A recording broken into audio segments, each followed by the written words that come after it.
Vous vous posez plein de questions sur le métier de comédien. Floriane va peut-être vous éclairer là-dessus. Voici Oui. le journal d'une comédienne. Oui, c'est le retour du journal d'une comédienne. Et aujourd'hui, je viens vous parler de l'angoisse des comédiens. Non pas celle de ne pas travailler, puisque ça, c'est l'angoisse de tout le monde aujourd'hui.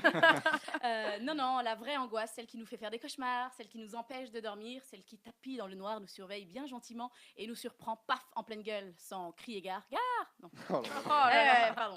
Lors d'une représentation. Je vous parle bien évidemment du trou de mémoire. À ne pas confondre avec le trou du cul. Oh, Voilà, je la fais tout de suite, comme ça, Ah, voilà, on cette peut vanne, elle est plus. passée, on n'y pense Elle est plus. trop bien. Léa ne me frappe pas, voilà, on n'y pense plus et ma chronique avance. Le trou de mémoire, donc, c'est la pire chose au monde qui puisse nous arriver, à nous, les comédiens. Et ce n'est malheureusement pas un mythe. Oh, toi, jeune comédien qui écoute cette chronique en pensant « Ah, ça m'arrivera jamais », eh bien, détrompe-toi, petit bonhomme, ça n'arrive pas qu'aux autres. J'ai un trou. Bon voilà, je la fais tout de suite aussi parce que c'est une blague qui n'est pas très radiophonique, n'est-ce pas?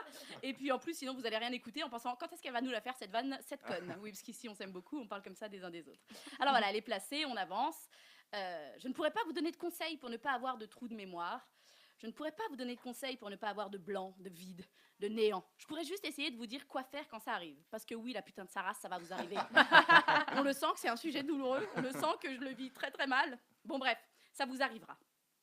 Allez, prenons le meilleur cas de figure. Pièce contemporaine, c'est une comédie, l'auteur est sur scène avec toi, les comédiens autour de toi l'ont déjà joué 488 fois, 488 fois, et ils connaissent la pièce par cœur. Bon, dans ce cas de figure, t'as juste à te tourner vers l'un d'entre eux, écarquiller bien grand les yeux, essayer de rester dans ton personnage et sourire un peu bêtement, genre « aide-moi, connard ». Tu vois, donc voilà, help me. Là, il devrait glisser tout seul, un petit camarade bien gentil qui rebondit sur la situation et qui te relance gentiment avec un morceau de ta réplique manquante.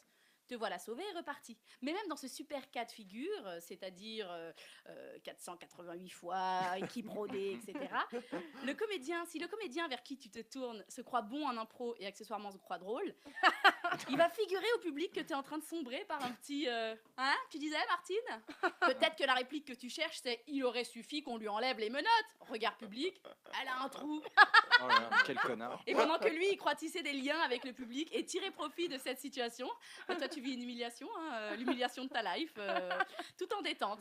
Non plus à cause de ton trou de texte, non, grâce à ce comédien bienveillant, comme il en existe beaucoup dans ce milieu. Voilà, pour ce qui est du meilleur cas de figure, c'était ça, pièce rodée, tralalère, tralalou.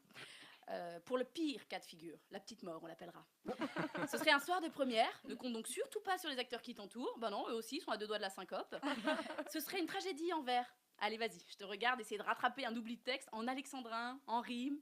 Et pire encore, ce serait une tragédie connue de tout le public. Ouais, eux, ils connaissent le texte, eux, ils savent. Eux, ils t'attendent. Ils savent ce que tu dois dire. Je le vis, je rougis, je pâlis à sa vue. Bon, bah là, le seul conseil que je peux te donner, c'est accroche-toi, un petit bonhomme. On se relève de tout dans la vie. Courage pour la dépression.